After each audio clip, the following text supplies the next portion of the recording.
우리가 예수님의 제자가 되기 위해서는 자기와의 싸움이 반드시 있어야 합니다. 예수님에게는 많은 사람이 따라다녔지만은 결국에 남은 사람은 12제자뿐이었습니다. 이러기에 하나님의 나라는 숫자에 있지 않습니다. 많은 사람 또 큰 것에 있는 것이 아니라 소수 몇 사람에게 있는 것입니다. 그래서 23절 말씀에 보게 되면은 배에 오르심에 제자들이 따랐더라라고 되어 있습니다. 이때는 아직까지 제자의 그 그룹이 완전히 형성되어 있지 않을 때입니다. 많은 사람들이 그래서 예수님을 따랐습니다. 그러나 마지막까지 예수님을 따라간 사람은 몇 명 되지 않습니다. 예수님을 쫓았던 사람들은 다음과 같은 분류의 사람들로 볼 수가 있습니다. 첫째로는 겉만 보고 왔다가 가는 사람들입니다. 이런 사람들을 가리켜 요한복음 6장 66절에 말씀하시기를 그때부터 그의 제자 중에서 많은 사람이 떠나가고 다시 그와 함께 다니지 아니하더라라고 합니다. 예수님을 따르려고 합니다. 겉으로 봤을 때에 예수님은 참 멋있어 보이고 수많은 기적을 베푸십니다. 예수님 앞에서는 귀신의 거품을 물고 떠나가기도 하고 병자들은 한순간에 낫습니다. 배고플 때에 우리 주님께서는 5천 명을 한꺼번에 먹이시는 놀라운 기적을 베푸셨습니다. 그래서 사람들은 생각합니다. 이분만 오시면은 경제, 정치, 정말 사회 문제까지 해결되겠다는 생각 때문에 예수님을 정치적 메시아로 생각하는 사람들도 많이 있었습니다. 그러나 예수님은 전혀 다른 말씀을 하십니다. 내 살을 먹고 내 피를 마시지 아니하면 영생이 없다고 말씀하십니다. 주님의 이 말씀은 너무나 귀해서 알 수가 없습니다. 그래서 이 말씀이 도대체 이해가 되지 않아 한 사람씩 떠나고 맙니다. 그러니까 겉만 보고 왔다가 떠나는 사람들입니다. 예수님 앞에 왔지만 막상 예수님을 따르려고 하자 자기 안의 갈등으로 인해서 포기하는 사람들이 많이 있습니다. 또한 예수님이 하나님의 아들이요 또 초자연적인 기적을 베푸는 사람이라고 믿으면서도 따르지 못하는 사람들이 있습니다. 예를 들면 니고데모와 같은 사람입니다. 니고데모는 요한복음 3장 2절 말씀에서 랍비여 우리가 당신은 하나님께로부터 오신 선생인 줄 압니다. 하나님이 함께 하시지 아니하시면 당신이 행하시는 이 표적을 아무도 할 수 없습니다라고 말씀하고 있습니다. 첫째 사람과는 좀 다릅니다. 첫째 사람은 기적이 좋고 예수님이 행하시는 그 모든 것들이 좋아서 진리에 대해서는 이해가 없이 덮어놓고 따르는 사람들입니다. 반면에 둘째 사람들은 그래도 예수님이 하나님의 아들이요 인간으로서 할 수 없는 초자연적인 일을 하시는 분이라는 것을 머리로는 믿고 있는 사람들입니다. 그러나 그 사람도 결국 예수님을 떠나고 맙니다. 거듭남도 천국도 영생도 소유하지 못합니다. 세 번째 분류의 사람은 정말 겉으로는 예수님을 믿는 표를 잘 내지 않습니다. 제자라고 말하지 않습니다.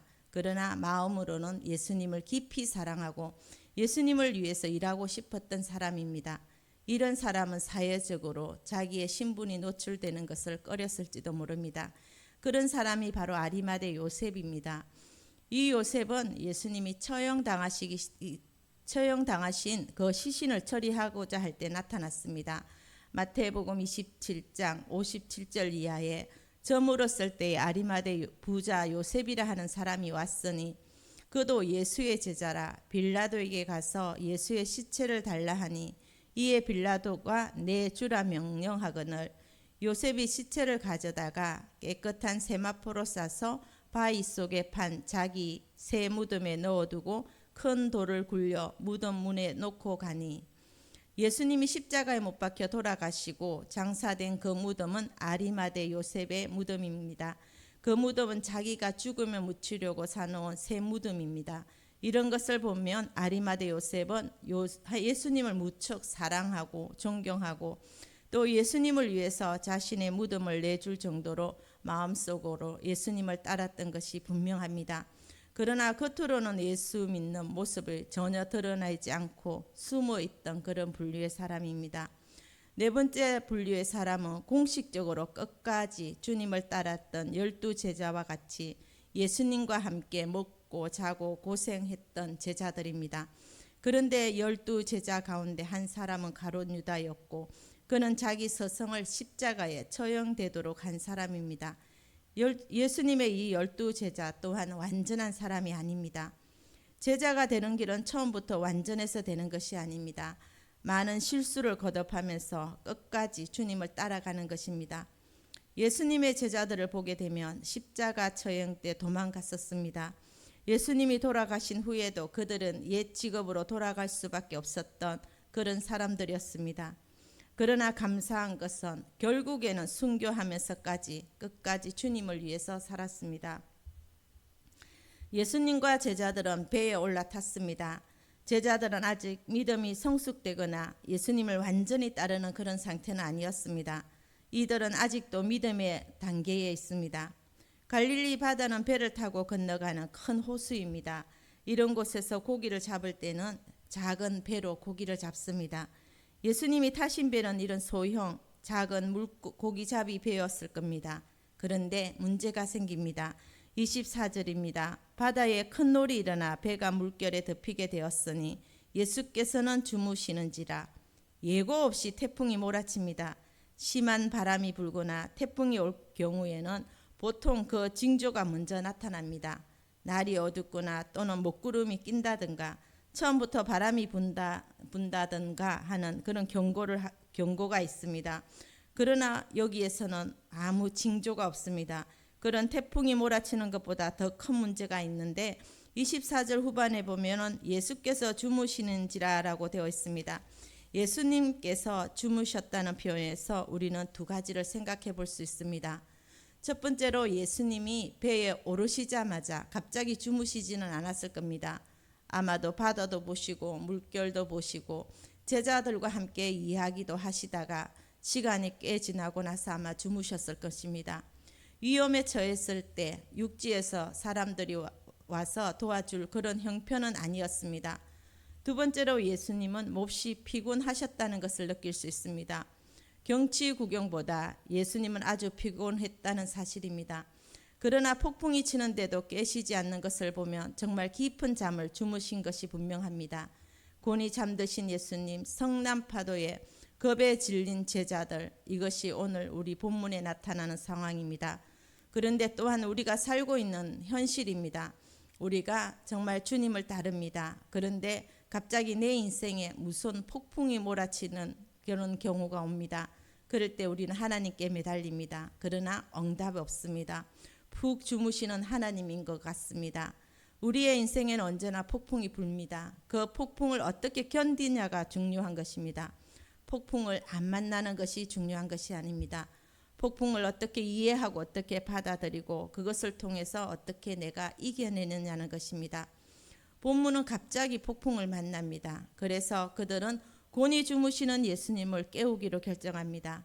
25절 말씀에는 그 제자들이 나와 깨우며 이르되 주여 구원하소서 우리가 죽겠나이다 라고 합니다. 아마 이렇게 하기까지 제자들은 여러 번 생각했을 겁니다. 폭풍을 견뎌보고 애를 썼을 겁니다. 또 이들은 주님을 깨우면서 이런 의심을 하였을지도 모릅니다. 예수님이 정말 하나님의 아들이요 능력 많으신 분이라면 왜 예수님이 계시는데 이런 폭풍이 있었을까 하는 것입니다.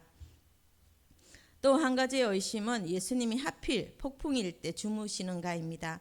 결정적인 순간에 예수님이 주무시고 계십니다. 기도해도 응답이 없이 완전히 포기해야 할 지경에 이르렀을 때 그때가 하나님의 응답하시는 때입니다. 하나님은 우리가 절망하기를 기다리고 계시는 것입니다. 내가 무너지기를, 내 방법이 깨어지기를 기다리고 계십니다. 그때까지 하나님은 나타나지 않으십니다. 그러나 내가 포기하고 돌아서려고 할 때 하나님은 역사하시고 응답하십니다.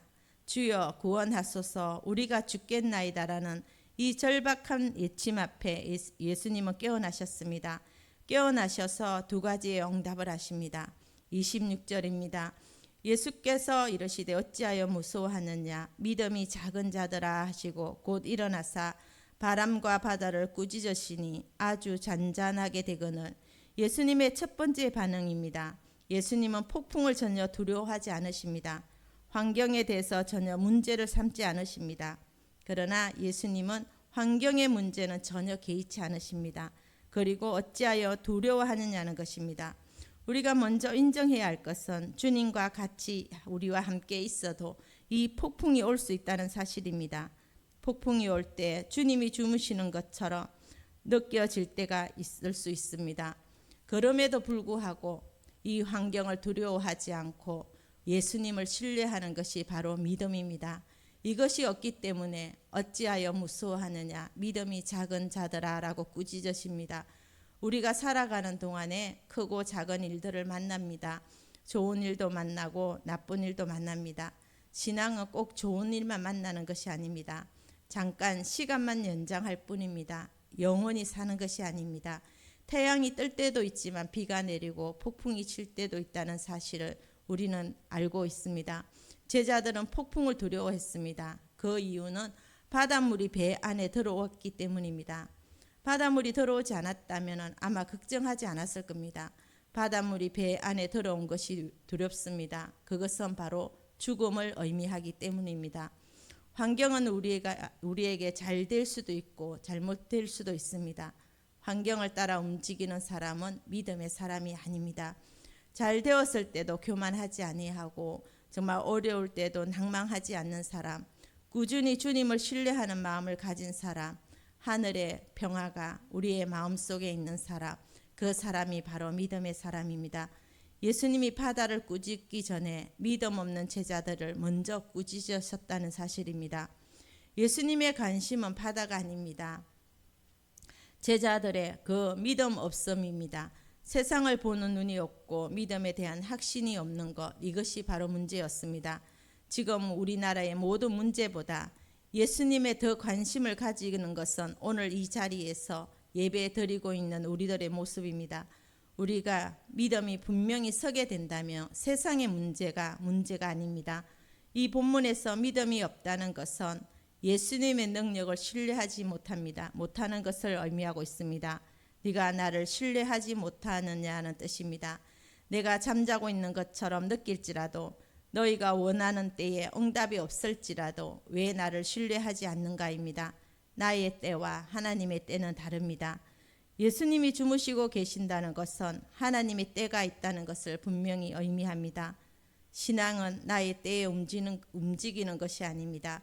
하나님의 때에 하나님의 방법으로 움직입니다.